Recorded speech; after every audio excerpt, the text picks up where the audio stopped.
ओम नमो भगवते वासुदेवाय। ओम नमो भगवते वासुदेवाय। ओम नमो भगवते वासुदेवाय। ओम नारायणं नमस्कृत्यं नरं चैव नरोत्तमं देवीं सरस्वतीं व्यासं ततो जयमुदीरयेत्। नष्टप्रायेषु भद्रेषु नित्यं भागवत सेवया भगवत्या उत्तम श्लोके भक्तिर्भवति नैष्ठिकी। हरे कृष्णा। तो हम भगवद गीता के सत्र में चर्चा करने जा रहे हैं आज अध्याय 11वां का विराट रूप, श्लोक संख्या 36।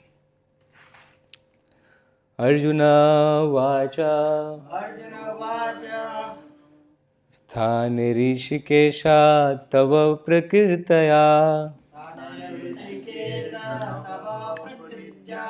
जगत्प्रहस्यत्यनुरज्यते च।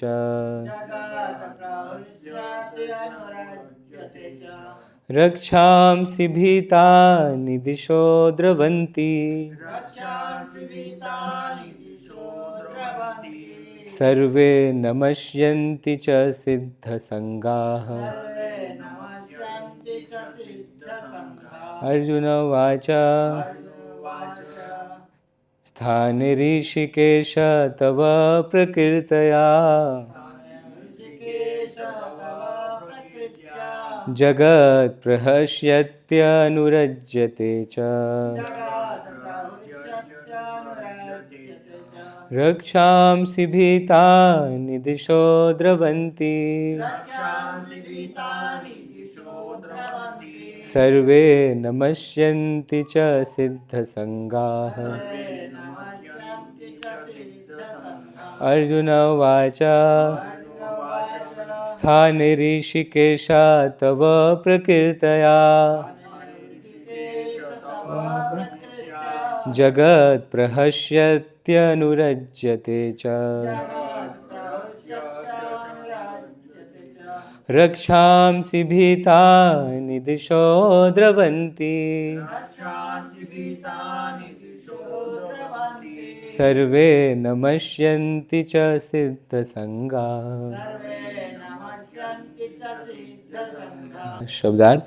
अर्जुन उवाच अर्जुन ने कहा स्थाने यह ठीक है ऋषिकेश हे इंद्रियों के स्वामी तव आपके प्रकीर्तया कीर्ति से जगत सारा संसार प्रहृष्यति हर्षित हो रहा है अनुरज्यते अनुरक्त हो रहा है च तथा रक्षांसि असुरगण भीतानि डर से दिशः सारी दिशाओं में द्रवंती भाग रहे हैं सर्वे सभी नमस्यन्ति नमस्कार करते हैं च भी सिद्ध संघाः सिद्ध पुरुष। अनुवाद। अर्जुन ने कहा हे ऋषिकेश आपके नाम के श्रवण से संसार हर्षित होता है और सभी लोग आपके प्रति अनुरक्त होते हैं। यद्यपि सिद्ध पुरुष आपको नमस्कार करते हैं किंतु असुरगण भयभीत हैं और इधर उधर भाग रहे हैं। यह ठीक ही हुआ है। तात्पर्य श्रील प्रभुपाद के द्वारा श्रील प्रभुपाद की जय। कृष्ण से कुरुक्षेत्र युद्ध के परिणाम को सुनकर अर्जुन प्रबुद्ध हो गया और भगवान के परम भक्त तथा मित्र के रूप में उनसे बोला कि कृष्ण जो कुछ करते हैं वह सब उचित है। अर्जुन ने पुष्टि की कि कृष्ण ही पालक है और भक्तों के आराध्य तथा अवांछित तत्वों के संहार करता है। उनके सारे कार्य सबों के लिए समान रूप से शुभ होते हैं। यहाँ पर अर्जुन यह समझ पाता है कि जब युद्ध निश्चित रूप से होना था तो अंतरिक्ष से अनेक देवता सिद्ध तथा उच्चतर लोकों के बुद्धिमान प्राणी युद्ध को देख रहे थे। क्योंकि युद्ध में कृष्ण उपस्थित थे जब अर्जुन ने भगवान का विश्व रूप देखा तो देवताओं को आनंद हुआ, किंतु अन्य लोग जो असुर तथा नास्तिक थे भगवान की प्रशंसा सुनकर सहन ना कर सके। वे भगवान के विनाशकारी रूप से डर कर भाग गए। भक्तों तथा नास्तिकों के प्रति भगवान के व्यवहार की अर्जुन द्वारा प्रशंसा की गई है। भक्त प्रत्येक अवस्था में भगवान का गुणगान करता है, क्योंकि वह जानता है कि वे जो कुछ भी करते हैं वह सबों के हित में है। ओम अज्ञानतिमिरान्धस्य ज्ञानञ्जनशलाकया चक्षुरुन्मिलितं येन तस्मै श्रीगुरुवे नमः। श्रीचैतन्यमनोभीष्टं स्थापितं येन भूतले स्वयं रूपा कदा मह्यं ददाति स्वपदान्तिकं।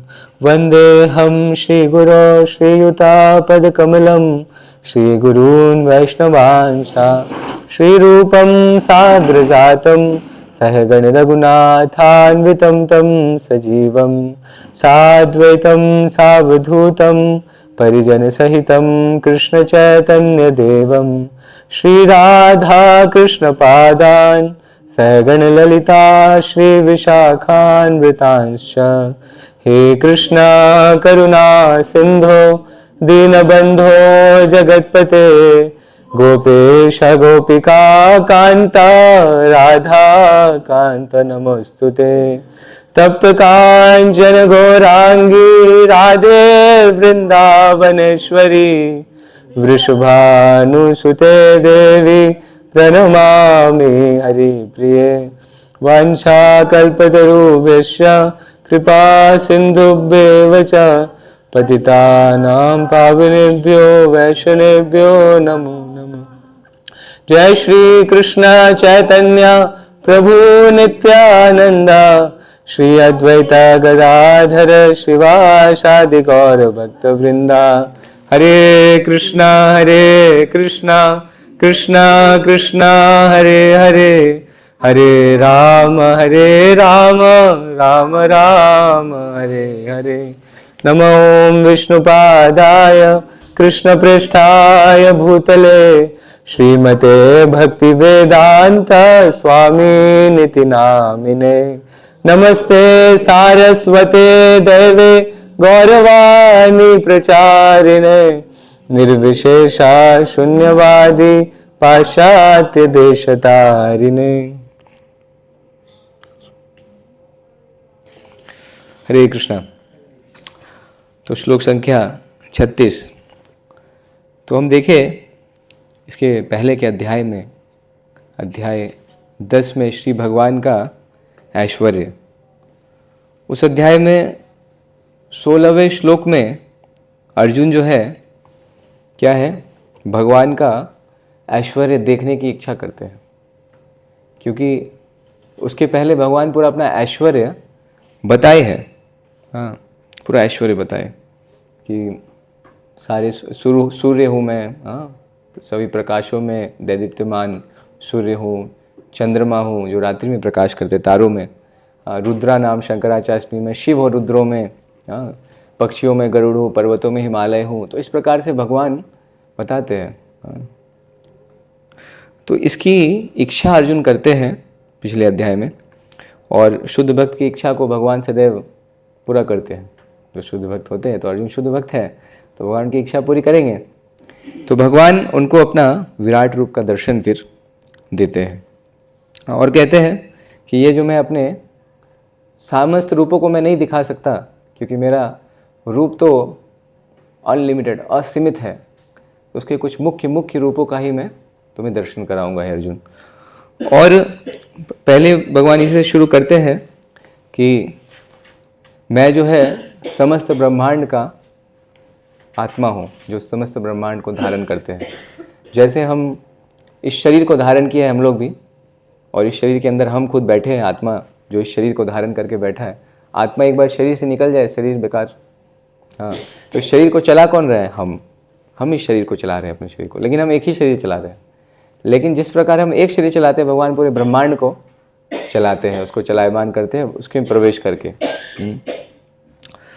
तो आगे भगवान उसमें बहुत सारा डिटेल बताते हैं कि मैं जो है काल हूँ, मैं गायत्री हूँ, मैं जपों में मैं भगवान के नाम का जप हूँ। तो इस प्रकार से भगवान बताते हैं और अर्जुन इच्छा करते हैं और ये इच्छा करते हैं। तो इस अध्याय में भी 3 श्लोक में अर्जुन पुनः इसको कहते हैं। तो अब देखिए, अर्जुन जब ये इच्छा किए तो भगवान इस इच्छा को पूरा करते हैं और भगवान समस्त जो भी उन्होंने व्याख्या दिया था पिछले अध्याय में, उन समस्त रूपों को अभी अपने शरीर में भगवान एक विराट रूप धारण करते हैं, जो हम देख चुके हैं। हम थोड़ा सा पीछे का देख ले रहे हैं समझने के लिए। और विराट रूप का दर्शन अर्जुन को कराते हैं, उनको दिव्य चक्षु प्रदान करते हैं, क्योंकि सामान्य चक्षु से विराट रूप का दर्शन नहीं किया जा सकता था। और अर्जुन जो इस रूप को देखते हैं और देखकर उसमें अर्जुन ये भी देखते हैं, लगभग सारे रूपों में देखते देखते देखते अंत में ये देखते हैं कि पूरा ब्रह्मांड भगवान के अंदर है, सारे देवी देवता ये सब तो है ही। उस पूरे ब्रह्मांड में अर्जुन पृथ्वी को देखते हैं, भगवान के शरीर में विराट रूप। उस पृथ्वी में भारत को देखते हैं और उस भारत में कुरुक्षेत्र युद्ध क्षेत्र को देखते हैं भगवान के अंदर। और उस युद्ध क्षेत्र में स्वयं को भी अर्जुन देखते हैं कि मैं भी खड़ा हूँ। हाँ, अर्जुन बाहर है लेकिन भगवान के शरीर में वो खुद को देख रहे हैं, देखते देखते पूरे ब्रह्मांड में पृथ्वी के अंदर जाकर। और जब ये देखते हैं उसके बाद वो युद्ध होता हुआ देखते हैं और उसका रिजल्ट, उसका परिणाम देखते हैं कि सारे लोग मारे जा चुके हैं। हाँ, द्रोण, भीष्मदेव, कर्ण, बड़े बड़े महारथी दोनों तरफ के मारे जा चुके हैं। तो ये जब देखते हैं तो अर्जुन बहुत आश्चर्यचकित हो जाते हैं कि ये मैं खुद को देख रहा हूँ अंदर, मैं इधर खड़ा हूँ, अंदर भी देख रहा हूँ भगवान के शरीर में। तो इस प्रकार से आश्चर्यचकित होकर फिर वो भगवान से बोलने लगते हैं, भगवान से, क्योंकि वो थोड़ा सा भय जैसी स्थिति अर्जुन के मन में आ जाती है। और फिर अर्जुन जो साख्य रस में थे, भगवान के सखा के रूप में थे, मित्र के रूप में, उससे फिर वो एक भक्त के रूप में, एक दास के रूप में, दास्य रस का भाव अर्जुन के अंदर आ जाता है साख्य रस से। पहले भगवान के मित्र के थे, तो अब जब ये शुरू होता है तो अब जो है अर्जुन जो है इस श्लोक में भगवान को क्या कह रहे हैं? ऋषिकेश। ऋषिकेश का अर्थ होता है इंद्रियों के स्वामी। ऋषिकेश एक शहर भी है हरिद्वार के पास। ऋषिकेश का जो मूल अर्थ है वह इंद्रियों के स्वामी। और एनोडी एक्ट ऑफ डिवोशन भक्ति रसामृत सिंधु में श्री रूप गोस्वामी बहुत सुंदर श्लोक भक्ति का जो है एक बताते हैं। सर्वोपाधि विनिर्मुक्तम तत्परत्वेन निर्मलम ऋषिकेन ऋषिकेशा सेवनम भक्तिर उच्यते। कि सारी उपाधियों को छोड़कर क्या करना चाहिए मनुष्य को? भगवान की सेवा। कौन से भगवान? ऋषिकेश भगवान, जो समस्त इंद्रियों के स्वामी हैं। उनकी सेवा अपनी समस्त इंद्रियों के द्वारा करनी चाहिए। इंद्रियों के स्वामी ऋषिकेश की सेवा अपनी समस्त इंद्रियों के माध्यम से हमें करनी चाहिए, सारी उपाधि छोड़कर। हाँ, कि कोई न स्वान, न शूकर, न ब्राह्मण, न चंडाल, न शूद्र, न ब्राह्मण, न गृहस्थ, न ब्रह्मचारी, न ये न वो, सारी उपाधि छोड़कर, न स्त्री, न पुरुष, न इंडियन, न अमेरिकन, सारी उपाधि, शरीर की जितनी उपाधि उन सबको त्याग कर हमें क्या करना है? एकमात्र ऋषिकेश भगवान की सेवा में अपनी इंद्रियों को लगाना है। हाँ, तो हमारी इंद्रिया जो है पूर्ण रूप से शुद्ध हो जाएगी और दिव्य हो जाएगी। तो यहाँ पे ऋषिकेश अर्जुन भगवान को कह रहे हैं। क्यों? क्योंकि अभी अर्जुन थोड़े से भय डर गए, थोड़ा सा भय की स्थिति है थोड़ी सी। हाँ, ये संजय इसके पिछले श्लोक में कहते हैं कि बार बार नमस्कार कर रहे अर्जुन हाथ जोड़कर। हाँ, और फिर उन्होंने भयभीत होकर अवरुद्ध स्वर में कृष्ण से इस प्रकार कहा। तो पिछले श्लोक में आता है भीत भीतः प्रणम्य।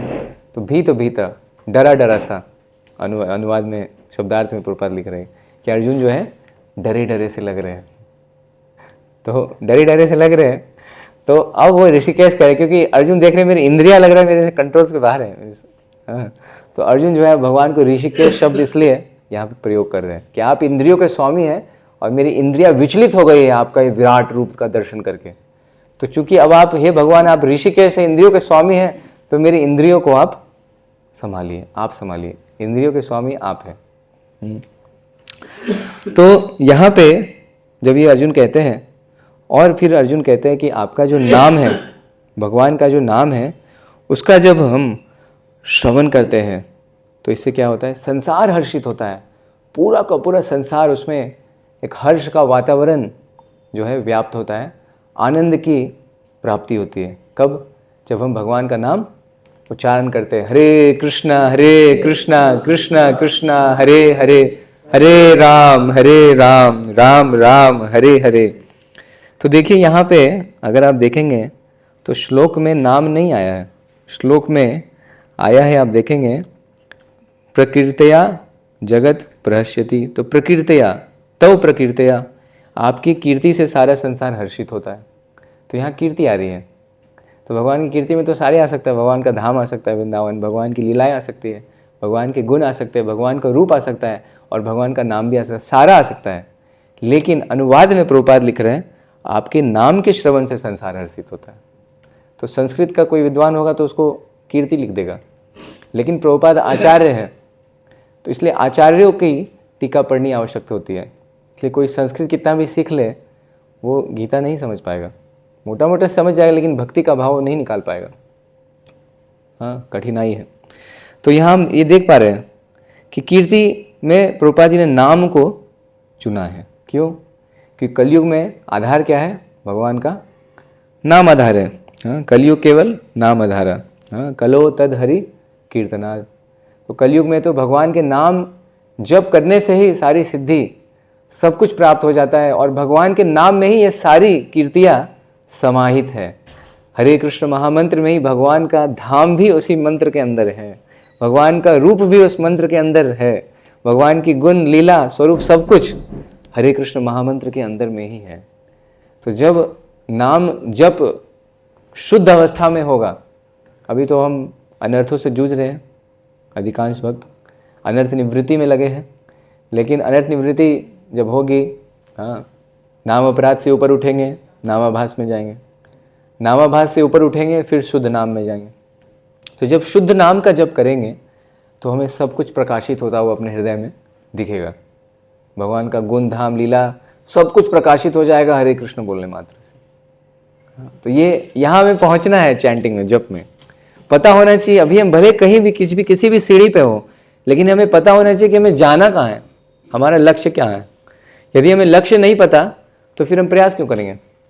तो लक्ष्य पता होना चाहिए कि हमें जाना कहाँ तक है जप में।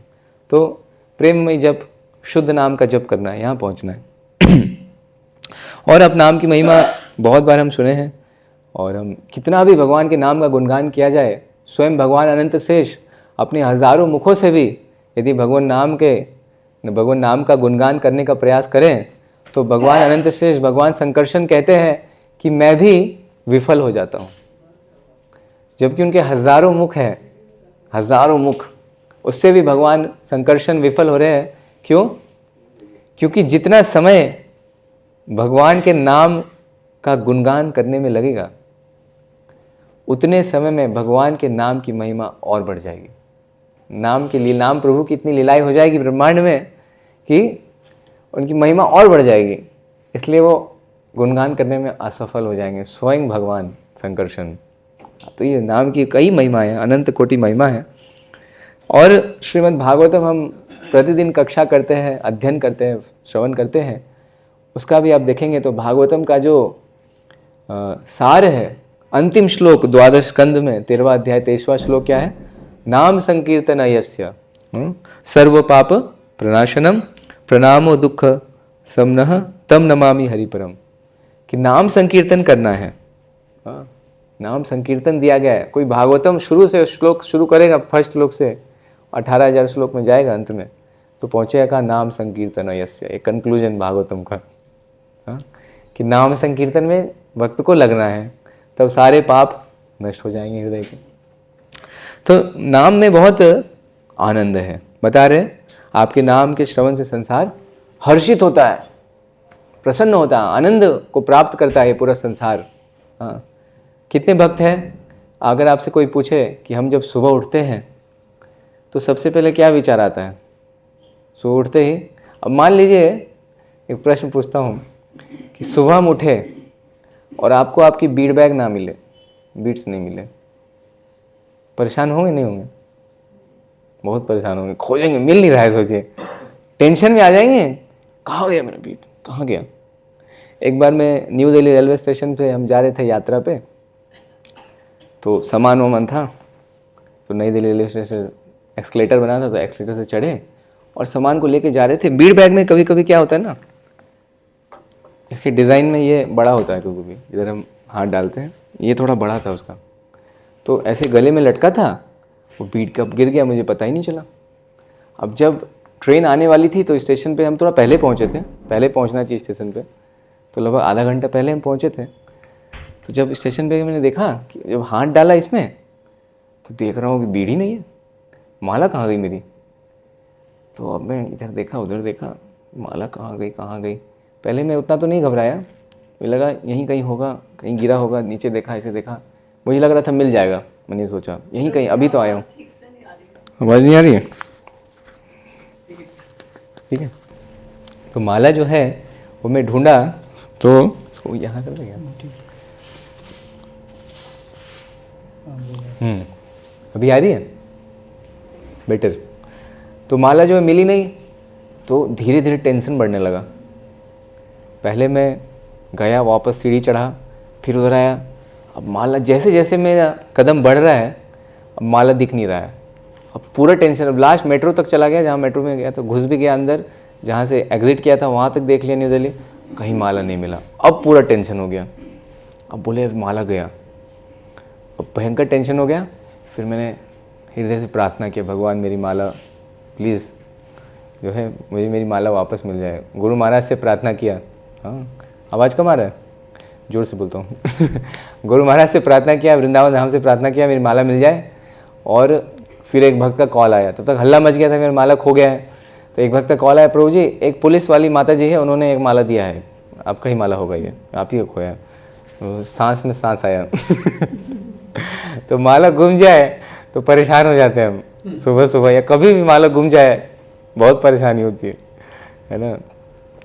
तो माला बहुत आवश्यक है भक्त के जीवन, भक्त का धन है, हमारा धन है।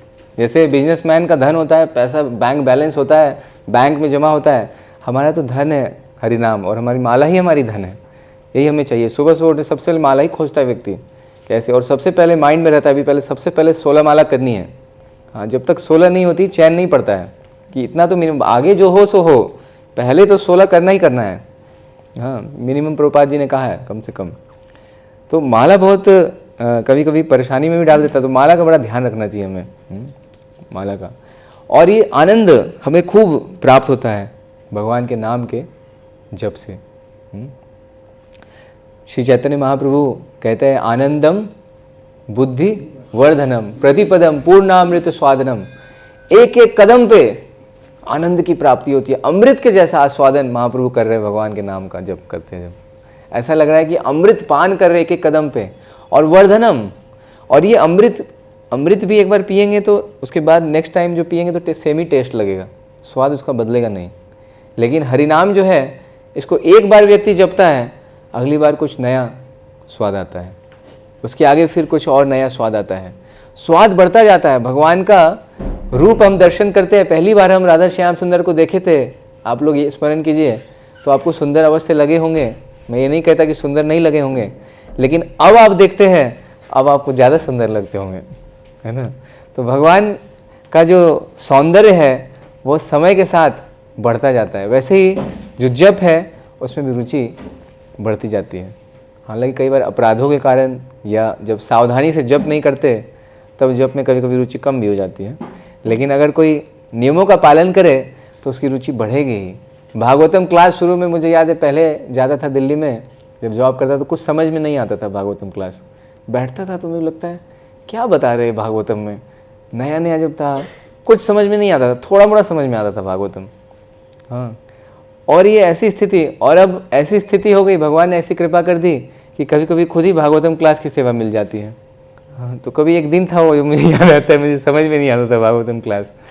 तो ये है भगवान की कृपा, ये भगवान आनंद देते हैं, और ऐसा आनंद देते हैं, प्रभुपाद जी कहते हैं कि हरिनाम ऐसा आनंद देता है कि व्यक्ति जो है, जो साधक जो जप कर रहा है, वो भगवान के लिए सब कुछ छोड़ने के लिए तैयार हो जाता है। बोले छोड़ो नौकरी चाकरी, छोड़ो घर द्वार, चलो हरिद्वार, सब छोड़ के रेडी हो जाता है भगवान की सेवा करने के लिए, है ना। ब्रह्मचारी बन जाता है, सैफरन पहन लिया, सब छोड़ दिया, नौकरी, पोस्ट, पोजीशन, जितनी तमाम इच्छाएं थी सब छूट जाता है।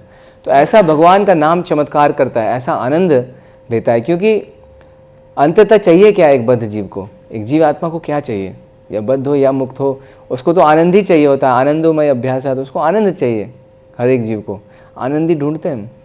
और जब कोई जीव ये सोचता है कि अब मैं और सुखी नहीं हो सकता, यदि उसने ये सोच लिया, ये समझ गया, तो पता है क्या होगा, फिर वो आत्महत्या करता है। जैसे उदाहरण समझाता हूँ, जैसे कोटा है, वहाँ कई स्टूडेंट्स, विद्यार्थी लोग तैयारी के लिए जाते हैं और उनको बहुत प्रेशर दिया जाता है, बहुत समझाया जाता है, आपका जीवन सफल तभी होगा जब आप MBBS करेंगे, डॉक्टर बनेंगे, बहुत बड़े इंजीनियर बनेंगे, IIT में जाएंगे, एम्स में आपका एडमिशन होगा, तभी आपका जीवन सफल होगा।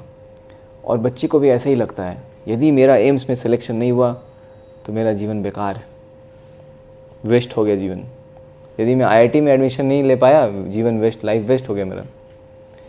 और इतना ज़्यादा इस भावना में वो विद्यार्थी उतर जाता है कि सच में जब नहीं निकलता है एग्ज़ाम, 2-3 साल 4 साल लगा लिया, सच में घर वापस नहीं आते कई विद्यार्थी, और झूल जाते हैं, फांसी लगा के, रेड पॉइजन खा के, आई क्विट, मैं छोड़ रहा हूँ। क्यों? क्योंकि उनको यकीन हो जाता है कि अब मैं आनंदित नहीं रह सकता जीवन में, अब मुझे हर्ष नहीं मिलेगा, अब सुखी नहीं होगा मैं, अब मेरा एग्ज़ाम नहीं निकला, अब गया सब, तो आत्महत्या कर लेते। तो ये गलत धारणा समाज में बन जाती है। तो भगवान का जो नाम है वो क्या है? नाम चिंतामणि विग्रह, चैतन्य रस विग्रह, रस का विग्रह है, रस का स्वरूप है पूरा भगवान का नाम। हाँ, और बहुत आनंद की प्राप्ति शास्त्र बताते हैं इस नाम को जप करने से होती है। और क्यों होती है? क्योंकि ये नाम साक्षात भगवान है, साक्षात राधा रानी है, साक्षात भगवान कृष्ण है। हरे श्रीमती राधा रानी हम जानते हैं और कृष्ण भगवान स्वयं हैं। तो इसलिए नाम जब हम करते हैं तो बड़ी सावधानी से ये समझ कर करना चाहिए कि हम भगवान को, अपने प्रिय प्रभु का नाम जप करें। प्रिय प्रभु हमारे जिह्वा पे आए हैं तो बड़ा ध्यानपूर्वक जप करना चाहिए। उसको बहुत साधारण नहीं समझना चाहिए। बताया गया गोलोकेर प्रेम धन हरि नाम संकीर्तन, इस संसार की कोई वस्तु नहीं है भगवान का नाम। ये नाम भगवान का आध्यात्मिक जगत से हमारे कल्याण के लिए, उद्धार के लिए महाप्रभु हमें दिए हैं, प्रदान किए हैं। और नाम जो है ये सारे रसों को प्रदान कर सकता है। हाँ, जैसे भगवान समस्त रसों के उद्गम है, वैसे भगवान का नाम समस्त रसों को प्रदान कर सकता है। यहाँ तक कि हम वृंदावन में रहते हैं, वृंदावन धाम भी, एक बार नित्यानंद प्रभु से जीव गोस्वामी प्रश्न करते हैं कि जब वृंदावन और नवद्वीप में कोई भेद नहीं है तो हम वृंदावन क्यों जा रहे हैं? तो नित्यानंद प्रभु कहते हैं कि वृंदावन धाम अत्यंत उच्च कोटि का धाम है। क्यों? क्योंकि वहाँ पे भक्ति के सर्व रस, जितने भी रस है भक्ति का, वो सारे रसों को प्रदान करने वाला है वृंदावन। सर्व रस का आधार है, भक्ति के समस्त रसों का ये धाम आधार है। ये प्रदान करता है सारे रसों को भक्तों को, किंतु अधिकार होना चाहिए वृंदावन में रहने का, अर्थात आज्ञा से रहना चाहिए। क्योंकि अगर यहाँ अपराध होता है तो वही नित्यानंद प्रभु कहते हैं, अगर अपराध होगा वृंदावन में तो जो थोड़ा भी रस, जो स्वाद थोड़ा जीवा पे आया है, वो ये धाम उस स्वाद को भी ले लेता है वापस। तो ये यहाँ खतरा भी है वृंदावन में, उस स्वाद को भी नष्ट हो जाता है, वो स्वाद भी चला जाता है।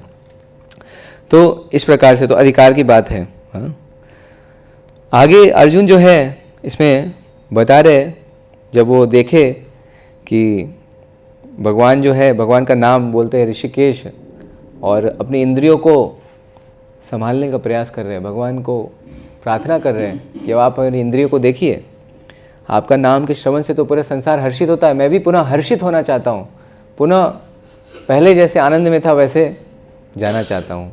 पूरा संसार को आप हर्षित करते हैं और सभी लोग आपके प्रति अनुरक्त हो जाते हैं, अटैच हो जाते हैं। हाँ, संसार में देखिए, सुबह उठते ही भौतिक जगत में लोग चाय कॉफ़ी से अटैच होते हैं। जिनको चाय, जो चाय पीते हैं उनको चाय चाहिए होती है, नहीं मिलती है तो नीचे दुकान में जाके पीते हैं, पड़ोसी के यहाँ पी लेते हैं, दोस्त के यहाँ। क्यों? क्योंकि चाय से आ सकते हैं। लेकिन भक्त किससे आ सकते हैं? तो नाम से। सुबह उठते हैं और नाम जप करना है। तो भक्त कितने श्रेष्ठ है, कितने पूजनीय है, उनकी आसक्ति कितनी सुंदर है। हाँ, संसार चाय के पीछे है और हम माला के पीछे सुबह उठ गई।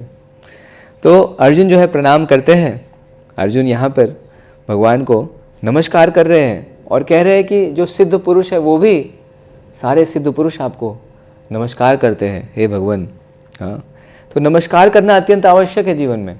ये जो हम लोग दंडवत प्रणाम मारते हैं, इसका बड़ा गहरा अर्थ है। कई बार मारते मारते हम भूल जाते हैं क्यों दंडवत कर रहे हैं, बस ऑल्टर खुल गया मार दो, लेट गए आदत में आ गई है। लेकिन वो भावना के साथ दंडवत करना चाहिए कि मेरे प्रभु है, स्वामी है और मैं उनका सेवक हूँ, दास हूँ। भगवान ने बड़ी कृपा करके मुझे दर्शन दिया है तो मैं दंडवत कर रहा हूँ भगवान को। हाँ, पर्दा खुला है, बड़ी कृपा से मैं भगवान के समक्ष आया हूँ। और दंडवत आप देखेंगे, जब नया नया कोई व्यक्ति होता है वो दंडवत नहीं करना चाहता, उसको सिखाना पड़ता है कि लेटो ऐसे। हम खुद लेटते हैं, ऐसे ही दंडवत कीजिए, तो वो दंडवत करता है। क्यों? क्योंकि जीव में बड़ा अहंकार होता है, वो दंडवत नहीं करना, वो झुकना नहीं चाहता जीव दूसरों के सामने। यहाँ तक कि भगवान के समक्ष भी जीव झुकना नहीं चाहता। पर कोई भक्त की कृपा से, कोई भक्त सिखाते हैं कि देखो दंडवत करना है, ऐसे दंडवत प्रणाम मारना है, तो फिर वो दंडवत करता है। तो भक्तों की कृपा से हम सीखते हैं। हाँ, मुझे याद आ रहा है जब दिल्ली में जब नौकरी करते थे और बेस में रहना शुरू किए थे नए नए, तो मंदिर जाते थे तो बेस दूर था, करीब मंदिर से हमारे श्री श्री राधा पार्थसारथी मंदिर से 18-20 किलोमीटर दूर था बेस। और वहाँ से सुबह सुबह कैब बुक करके संडे को 3:30 बजे बुकिंग करते थे, 3:30 पौने 4 से 3:30 बजे शुरू कर देते थे कैब बुकिंग, क्योंकि जल्दी मिलती नहीं थी। हाँ, तो जब जाते थे तो मंगल आरती में पहले 4 दंडवत प्रभुपाद जी को, गौनीताई को 5 दंडवत, बल्कि प्रहलाद नरसिंह देव, राधा पार्थसारथी, सीताराम लक्ष्मण हनुमान। तब वो नरसिंह देव का ऑल्टर नहीं था, तब एक डीटी से मूर्ति सी थी। फिर दर्शन आती तो होता था, फिर दंडवत करते थे ऐसे 5। फिर भागवतम क्लास होती थी, क्लास के बाद प्रसाद के लिए जाते थे, फिर दंडवत करते थे 5। और फिर क्योंकि सप्ताह में एक ही बार मंदिर आते थे, तो जब वापस जा रहे होते थे 10:30 से 11 बजे, तो बोले चलो एक बार और भगवान का दर्शन कर लें, फिर जाएंगे, फिर 1 हफ्ते बाद आना है। तो फिर जाकर जाते थे। तो नया नया था तो मैं देखता ये भक्त लोग कितना दंडवत मारते हैं। 1 बार मारे, 2 बार मारे, 1 नहीं सबको मारते हैं, 3 बार मारे, अभी 4था बार ये मारने जा रहे हैं। तो कभी कभी टाइम नहीं होता था, बोलते जल्दी जो कैब खड़ी है, तो शॉर्टकट में एक प्रभुपाद को मारा, एक तीनों डीटी को एक साथ हरे कृष्णा महामंत्र बोल के छुट्टी, चलो वापस फिर एक दिन मैंने गुरु महाराज को देखा, परम पूज्य गोपाल कृष्ण गोसाई महाराज को। महाराज आए टेम्पल हॉल में, प्रभुपाद को छोटा सा कुशन अजय गौरंगपुर लगाए, गुरु महाराज झुके, बड़ी कठिनाई से दंडवत किए, एक किए, फिर गौनीताई के पास गए, फिर बड़ी कठिनाई से दंडवत किए, फिर उठे, फिर प्रहलाद नरसिंह देव को, फिर राधा पार्थसारथी को, फिर सीताराम लक्ष्मण हनुमान को। मैं देखा कि इतनी वृद्धावस्था में इतना कठिनाई हो रहा है। 1-2 लोग पकड़ रहे हैं उठाने के लिए, तब भी महाराज दंडवत कर रहे हैं। फिर मैं तो जवान हूँ, मैं क्यों नहीं दंडवत कर सकता? जब महाराज 4 बार दंडवत कर सकते हैं 4 ऑल्टर में, तो मैं 4 बार क्यों नहीं दंडवत कर सकता? तब से फिर सिस्टम चेंज हो गया इधर, तब से हम अब 4 दंडवत कर रहे हैं। तो इसलिए ऑल्टर के सामने शॉर्टकट नहीं मारना चाहिए, कई बार शॉर्टकट मार देते हैं हम लोग। तो दंडवत बहुत आवश्यक है, क्योंकि दंडवत प्रणाम अगर हम अर्पित करेंगे तो हमारा अहंकार नष्ट होगा। हम झुकते हैं, हम अपने अहंकार को, मन बुद्धि अहंकार, अपने मस्तक, सिर को, छाती को, 2 घुटनों को, पाँव को, ये सब को झुकाते हैं भगवान की, कि भगवान मैं इन सब से आपको प्रणाम करो, अपने मन बुद्धि अहंकार सबको आपको अर्पित कर रहा हूँ। ये भाव है। तो दंडवत करते समय भाव होना चाहिए कि हम अपनी इंद्रियों को भगवान की सेवा में लगा रहे हैं। अब आप जैसा चाहिए वैसे इन इंद्रियों से सेवा लीजिए, तो ये भाव होता है कि आप हमारे स्वामी, मैं आपका सेवक हूँ, दास हूँ। तो ये दंडवत का भाव है। बस धड़ाक से मारकर उड़ जाना ये दंडवत नहीं होता वास्तव में। वो भावना के साथ दंडवत मारना अत्यंत आवश्यक होता है। और इसमें अर्जुन देखिए कह रहे सिद्ध पुरुष आपको नमस्कार करते हैं। अर्जुन यहाँ पे भगवान ने जो विराट रूप दिखाया वो तो केवल अर्जुन को दिखाया, बाकी लोग नहीं देख पाए। यहाँ तक कि अर्जुन को भी दिव्य चक्षु भगवान ने दिया देखने के लिए, लेकिन अर्जुन ने भगवान देखने के बाद सब कुछ बताया कि मैं देख रहा हूँ आपके दांतों के बीच से सारे लोग, बड़े बड़े रथी, महारथी, अतिरथी सब जा रहे हैं, जैसे दांतों के बीच से टूट रहे हैं, जैसे क्रश हो जाते हैं, चटनी बन जाती, पाउडर, वैसे होता हुआ जा रहा है। और केवल पांडव ही बच रहे हैं और कोई नहीं बच रहा है, ऐसे देख रहे हैं। दोनों पार्टी के लोग, दोनों खेमे के लोग जो है वीरगति प्राप्त हो जाएंगे। तो अर्जुन ये सब देखते हैं, और तो ये सब जब अर्जुन बताते हैं तो जो लोग सुनते हैं अर्जुन की बात, तो जो भक्त होते हैं वो तो प्रसन्न होता है, वो तो प्रणाम करते हैं, और जो आसुरी प्रवृत्ति वाले होते हैं वो भाग जाते हैं वहाँ से सुन के। अरे भाई ऐसा होगा, डर जाते हैं भगवान से। अच्छा, अर्जुन को ये भी पता चलता है कि भगवान का जो ये विश्व रूप है, विराट रूप है, इससे देवताओं को बहुत आनंद हुआ है। और अर्जुन को ये पता चलता है कि ये समझ पाते अर्जुन कि युद्ध निश्चित रूप से होना तो था, और अंतरिक्ष से सारे देवता, सिद्ध, उच्चतर लोग, एक बुद्धिमान प्राणी, सब युद्ध को देख रहे थे। सब देख रहे हैं ऊपर से। क्यों देख रहे हैं? क्या उनकी रुचि युद्ध में है? नहीं, उनकी रुचि भगवान कृष्ण में है। भगवान कृष्ण क्योंकि उस कुरुक्षेत्र की भूमि पे खड़े हैं, इसलिए सब देख रहे हैं कि भगवान खड़े हैं इतने सुंदर हमारे। हाँ, तो कृष्णा कॉन्शियसनेस, कृष्ण भावना भावित है देवी देवता। तो जो भक्त होते हैं वो भगवान जहाँ होते हैं वहाँ खोजते हैं भगवान को, जहाँ जाते हैं वहाँ भगवान को ढूंढते हैं। भक्त दूसरे शहर में जाते हैं, इस्कॉन का मंदिर सेंटर ढूंढते हैं, भगवान कहाँ, भगवान का प्रसाद का, भगवान का मंगल आरती दर्शन कहाँ मिलेगा, वो ढूंढते हैं।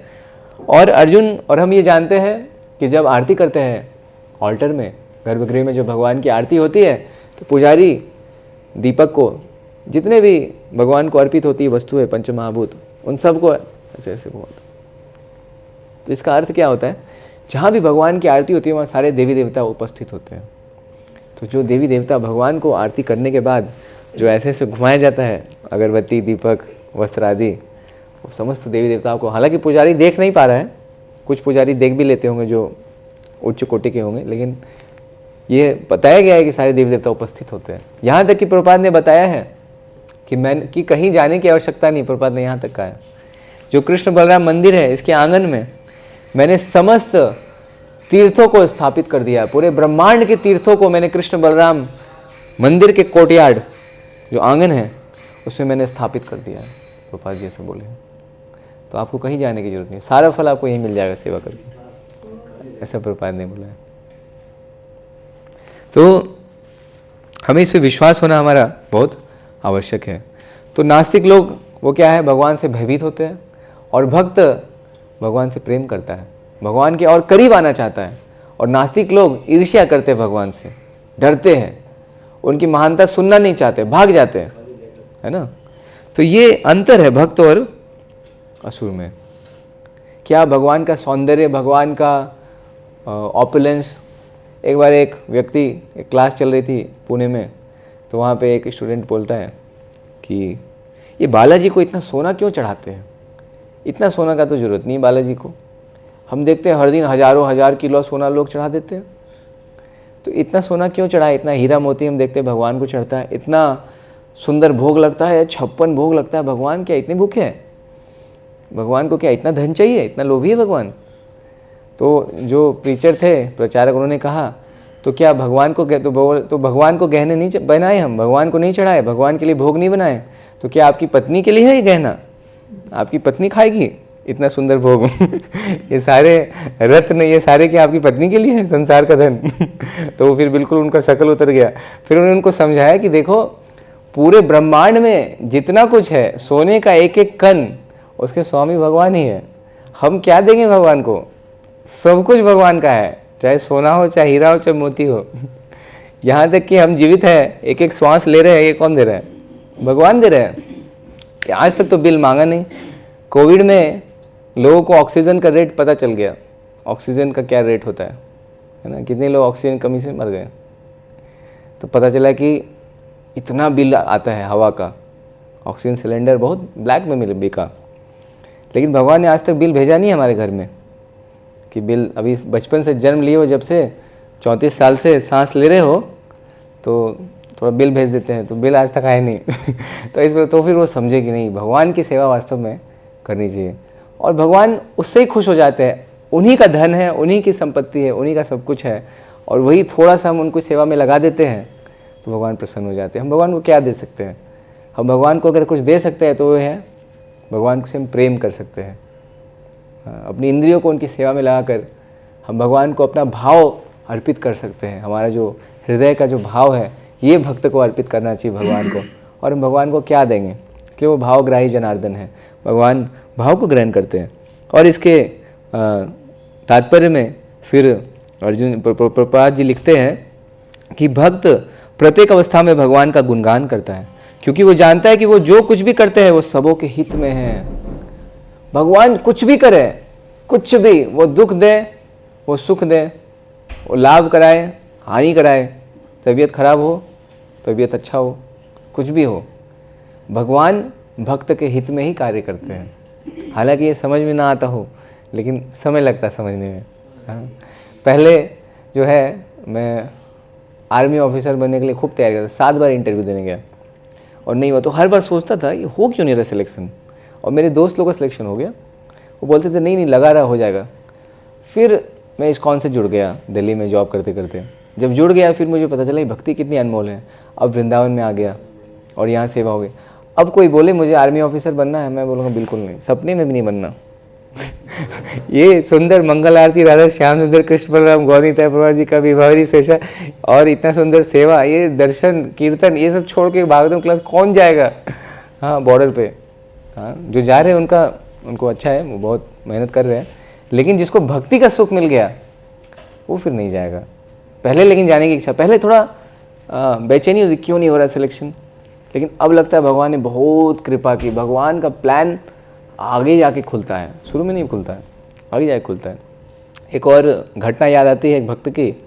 वीआईची में हम भक्ति शास्त्री कर रहे थे 2023 में, 2 साल पहले। तो वहाँ मेरे एक मित्र परम धाम प्रभु, तो परम धाम प्रभु बता रहे थे एक भक्त के बारे में। उनके रूममेट थे, वो मायापुर में थे, और मायापुर में ब्रह्मचारी थे, लेकिन थे वो वास्तव में बांग्लादेश से आए थे। ठीक है, अब पुलिस ने एक बार चेक किया, सब जैसे भी हुआ, जो भी घटना हुई, पुलिस ने चेक किया उनको डॉक्यूमेंट, और डॉक्यूमेंट जब उन्होंने अपने निकाला फाइल से, तो दोनों डॉक्यूमेंट मिल गया, बांग्लादेश का भी आई कार्ड मिल गया और भारत का भी मिल गया। पुलिस ने अरेस्ट कर लिया, वेस्ट बंगाल पुलिस ने। 2 वर्ष से अधिक जेल में रहे ब्रह्मचारी। अब कोई ये सुने, बोले कोई अपना जीवन दिया, ब्रह्मचारी बन गया, उसको ये फल मिला भक्ति, 2 साल जेल में चला गया, उसका बदन ठीक होगा। तो वो जो है जेल में जब चला गया, तो अभी पिछले ही हफ्ते एक मेरे मित्र आए थे, वो बोले आपको पता है कितना कष्ट झेला उस ब्रह्मचारी ने, ऐसे सुना था। मैं बोला आपको पता है, आपने उनसे सुना है? बोले नहीं, मैंने उनसे नहीं सुना, कोई और बोल रहा था कि उनको 2 साल लहसुन प्याज खाना पड़ा जेल में। मैंने बोला आपने उनसे नहीं सुना ना जो गए भक्त, उन्होंने क्या बोला आपको पता है? बोले क्या बोला, मैं बताता हूँ। उनके जो मित्र है परम धाम प्रभु, जो मेरे मित्र बने भक्ति शास्त्री के दौरान वृंदावन में, नेपाल के, वो बता रहे थे कि वो प्रभु जी बोले जब जेल से निकले कि बहुत अच्छा हुआ कि मैं जेल में गया, बहुत अच्छा हुआ। अगर मैं जेल में नहीं जाता ना प्रभु, तो मैं भक्ति को इतना सीरियसली नहीं लेता। और मैं जेल में गया, अगर जेल नहीं जाता तो मैं शादी करने वाला था, मेरा प्लान था, पक्का मेरा शादी होता, मैं आश्रम बदलता और मेरी भक्ति डमाडोल होती। और जेल जाने का एक बहुत बड़ा फ़ायदा हुआ, जानते क्या? बोले कुछ समय ही समय था वहाँ, खाली करें क्या? तो प्रभुपाद जी का ग्रंथ इतना पढ़े रोज़, घंटों घंटों, सुबह से शाम, शाम से रात, रात से सुबह, और कोई कार्य ही नहीं, करे क्या बैठ कर? प्रभुपाद के सारे ग्रंथ पढ़ लिया उन्होंने 2 साल में। बोले पूरा जीवन भक्ति से शुरू से लेके अब तक जितना ग्रंथ नहीं पढ़ा था उतना 2 वर्ष में मैंने पूरा प्रभुपाद ग्रंथ पढ़ा। और पढ़ा तो इतना आत्म साक्षात्कार हो गया कि जब जेल से निकला तो बहुत खुशी हो रही थी कि बहुत अच्छा हुआ जेल में आया। हाँ, और बोले अब पूरा जीवन भगवान की सेवा करनी है, प्रभुपाद की सेवा करनी है, अब ब्रह्मचारी रहकर और पूरा जीवन भगवान की सेवा में लगाना है, ये निश्चय कर लिया। तो कई बार बाहर की घटनाएं हम देखते हैं तो हमें लगता है ये कैसे हो गया इस भक्त के साथ, लेकिन समय से पता चलता है कि क्या हुआ था और उसका क्या प्रभाव पड़ा उस भक्त के जीवन में। हाँ, तो इसलिए भागवतम में जो है बहुत सुंदर श्लोक आता है, 10वें स्कंद 14वां अध्याय 8वां श्लोक। तत्ते अनुकंपां सुसमीक्षमाणो भुञ्जान एवात्मा कृतं विपाकम हृदवाग वपुर्भिर्विदधन् नमस्ते जीवेत यो मुक्ति पदे सदाय भाग। तो इसमें ब्रह्मा जी भगवान को कहते हैं कि हे भगवान, जो भक्त अपने जीवन में आने वाले कष्टों को अपने कर्मों का फल स्वीकार करता है और ये सोचता है कि मुझे तो और ज़्यादा मिलना था, भगवान ने तो बहुत थोड़ा दिया है मुझे, उसको भी वो कृपा की तरह अपने कष्टों को, अपने दुखों को सहन करता है, उस दुख को, उस कष्ट को, ये जानकर कि मेरा तो किस्मत बहुत ख़राब है, मुझे तो बहुत कष्ट मिलना था, भगवान तो मुझे सब्सिडाइज्ड दे रहे हैं, बहुत डिस्काउंट, हेवी डिस्काउंट दिए हैं। ये सोचकर वो सहता रहता है, अपने कर्म फलों को मानकर, और भगवान की भक्ति में लगा रहता है। उसकी पॉपट में प्रभुपाद जी लिखते हैं, श्रीधर स्वामी टीका लिखते हैं कि उस भक्त का अधिकार हो जाता है, जैसे एक पुत्र का अधिकार होता है पिता की संपत्ति पे, वैसे उस भक्त का अधिकार हो जाता है किस पे, भगवान के धाम जाने के लिए का उसको अधिकार, अगेंस्ट राइटफुल क्लेम, उसका अधिकार हो जाता है। जैसे बॉन्ड पेपर होता है ना, जमीन कागजात, पिता के बाद पुत्र को मिलेगा ही, वैसे उसका अधिकार हो जाता है, जो कष्टों को सह कर भी, कष्टों को भी भगवान की कृपा मानकर आगे बढ़ता है। तो कहने का अर्थ है कि भगवान जो कुछ भी करते हैं वो हमारे हित में करते हैं, हमारे भले के लिए करते हैं। हाँ, तो ऐसे तो इंग्लिश न्यू ईयर है, लेकिन फिर भी 2026 का ये प्रथम दिन है, तो जो भी सुख दुख हमारे जीवन में अभी जो भी आया है उसको भगवान की कृपा मानना चाहिए, और आगे भी जो भी सुख दुख आएगा उसको भी भगवान की कृपा मानना चाहिए। और नए साल पे प्रभुपाद जी ने लॉस एंजलिस में मॉर्निंग वॉक में कुछ कहा था, प्रभुपाद ने कहा था, हर दिन नया साल है, भक्तों के लिए कहा, हर दिन नया साल है, नव नव यौवन, हर दिन जो है यौवन यानी कि यूथफुल, जवानी होता जाता है भक्ति में। हमारा जो कृष्णा कॉन्शियसनेस, कृष्ण भावना मामित हमारा जो प्रक्रिया है बहुत सुंदर है, इतना सुंदर, इतना अच्छा है कि जितना हम प्रगति करेंगे आपको हर दिन नया साल लगेगा। जैसे नए साल लोग बहुत उमंग उत्साह से खूब पार्टी शार्टी करते हैं बाहर, हर दिन आपको नया साल लगेगा, new year, you see new year. ये भक्ति का जीवन है, ये आध्यात्मिक जीवन है। संसार में सब कुछ बासी पुरानी हो जाती है, लेकिन आध्यात्मिक जगत में हर समय वो नया और नवीनतम होता रहता है। ये कृष्ण भावना भावित का होना है। हाँ, आप कभी भी खुद को वृद्ध अनुभव नहीं करते, आप कभी भी खुद को थका हुआ अनुभव नहीं करते, ये भक्तिमय जीवन है। हरे कृष्णा। श्रील प्रभुपाद की जय। ग्रंथराज श्रीमद् भगवद गीता की जय। समय तो ऐसे हो गए हैं, 1-2 मिनट है, कोई प्रश्न हो तो आप पूछ सकते हैं। चाय क्यों नहीं पीनी चाहिए हम लोगों को? चाय क्यों नहीं पीनी चाहिए हम लोगों को? देखिए, चाय जो होता है वो नशे की कैटेगरी में आता है। आप बोलेंगे नशा कैसे? क्योंकि टी में टैनिन नाम का केमिकल होता है, जिसको पीने से आपको फिर पीने की इच्छा होगी, तो इसको कहते हैं नशा। जिसको करने से फिर करने की इच्छा होती है, जैसे जो सिगरेट पीता है उसको बोलते हैं और सिगरेट चाहिए, फिर चाहिए, फिर चाहिए। चाय भी वैसा ही, आप देखो जो चाय पीते हैं उसको अगले दिन आप ना दो चाय, वो परेशान हो जाएगा। हमने देखा है घर में इधर उधर लोगों को, वो कहीं जाएगा उसको चाय चाहिए, और नहीं ऐसे तो भूख भी लगती है हमें खाने की। हाँ, भूख लगती है बात से, लेकिन आप एकादशी भी कर लेते हैं, नहीं भी खाते तो कोई दिक्कत नहीं होती है। और भूख लगती है, भूख तो होना स्वाभाविक है, लेकिन चाय पीना स्वाभाविक नहीं है। लाखों करोड़ों भक्त है बिना चाय के रह रहे हैं, ऐसा तो कोई दिक्कत नहीं हमें तो कोई प्रॉब्लम नहीं बिना चाय से। और ऐसे इस्कॉन के जितने भक्त है कौन चाय पीता है? तो ऐसा कुछ नहीं है। और भूख को आप किसी से मिटा सकते हैं, जरूरी तो नहीं है कि चाय ही पीना है। भूख के लिए तो बहुत सारी वस्तु, इतना सुंदर प्रसाद है, इतने दिव्य है कि नहीं।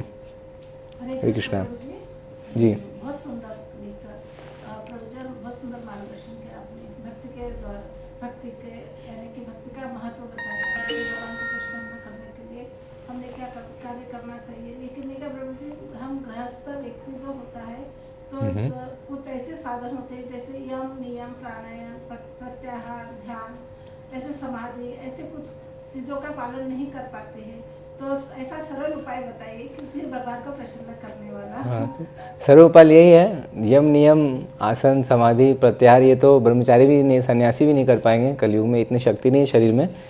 तो सरल उपाय प्रभुपाद ने दिया है कि 16 माला का ध्यान पूर्वक जप कीजिए, मंगल आरती कीजिए।